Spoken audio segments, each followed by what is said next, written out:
All the men did, particularly those who worked on farms. I don't know where's the strength or the weakness of the community really, but if the forecast on Sunday morning was bad for Monday,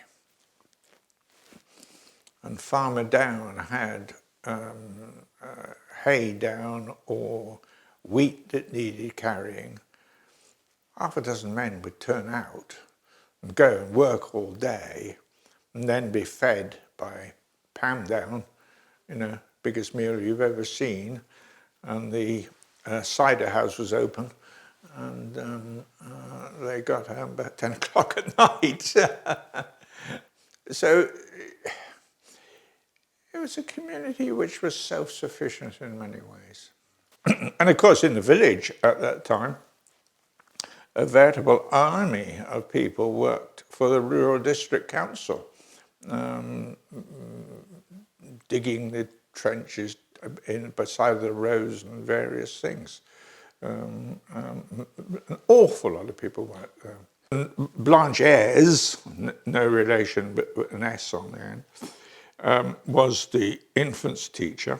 Her husband, Frank Ayres, was a, how do I describe it? Him and Stan Moore were sort of slightly regarded as being a little better than everybody else because they drove the steamroller.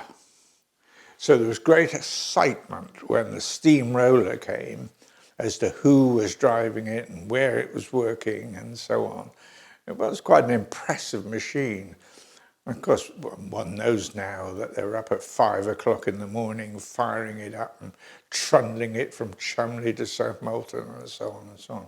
But the plum job was driving the roller. But that was the plum job, yes, the driving the roller, without any doubt. There is a slightly funny story. John Westacott, who sadly died of cancer in the 60s, he worked on the Rural Council. And I think it must have been 62, we had a huge amount of snow. Well, John Westacott had a council lorry at home, because he drove the lorry. And he came over to see my father and suggested that they should clear the road of snow. So they duly, very great credit to them, got out the lorry, started to shovel snow and cleared as much road as they could. The only slight problem was when the residents came out to see where the snow had been cleared, it had only been cleared from Nimmet Villas, past Brandywell and up to the New Inn. So they could get up for a pint. So they get up and down for a pint, yes. What about other aspects of village life? Because there was a lot more commercial activity in those days, wasn't there? Oh, very much so. In a way, the village was self-sufficient. The bakers came, Skinners, I think, twice a week. There was a flowing trade in broken biscuits. A broken biscuit van came. The ice cream man came. I think there was a fishmonger's at one time. There were, of course, two shops, Charlie Birdman, Millie Lowe's. Tell me about those.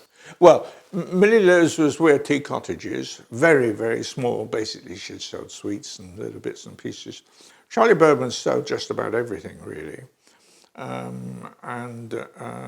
You could get most things. People simply did not, well, they went to South Molton on market day on Thursdays if they could get there. But by and large, people survived on people calling and the two village shops. And, of course, going out, catching rabbits and supplementing your diet like that. What about social events? Because I remember there's a lovely photograph of you with your dad. You would have been aged about 12 or 13 at a hunt ball in the... I think I'd probably be younger than that. Yes, indeed. Yes, the hunt ball was a big occasion, and the hunt ball was always in the church hall. My mother always spent many hours making sandwiches and cups of tea and so on. Anyway, it was decreed that I should attend for some reason. I must be 11 or 12. And there is that photograph, and I'm there in the front, the youngest there by apparently my uncle, Bert, who lived here, paid 10 shillings it was to go. I was more interested in the food, of course, in those days. And the people there, sadly, many of them have gone on now. But it was a very, very big and up to a point glamorous occasion for the village.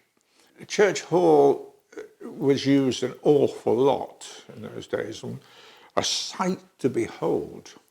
The music was often provided by Pam and her husband Hammett, and Bill Hammett lived at Chittermalt, and she played the piano, he played the piano accordion, I think.